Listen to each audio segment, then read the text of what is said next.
Husband ওয়াইফের দিক থেকে যদি আমি বলি তাহলে বলবো বিয়ে আসলে একটু জটিল, কারণ পুরো বিষয়টাই হচ্ছে দুজনের মধ্যে মিউচুয়ালি রেসপন্সিবিলিটি শেয়ার করার একটা ব্যাপার।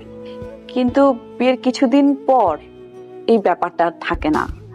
একটা মেয়েকে অনেক বেশি রেসপন্সিবিলিটি নিতে হয়। ইন লসদের খবর নেয়া, ফোন করা, বা সপ্তাহে একবার হলেও তাদের সাথে দেখা করা।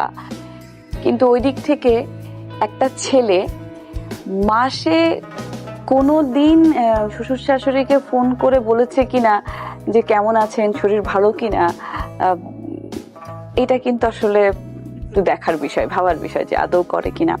সেই ক্ষেত্রে ছেলেটি যে ফোন করছে না তাতে কিন্তু কেউ ছেলেটিকে দোষ দিচ্ছে না, কিন্তু সবকিছুর বিষয়ে একটা মেয়েকে খুব খুব সচেতন থাকতে হয়। 3 বেলা সেই তার শাশুড়ি কি কি ওষুধ খায় সেটা তার এক ধরনের মুখস্থ হয়ে যায়। কিন্তু একটা ছেলেকে জিজ্ঞাসা করলে দেখবেন তো যে সে ওষুধের নাম তো দূরের কথা, আদৌ তার শাশুড়ির কি অসুখ সেটা জানে কিনা।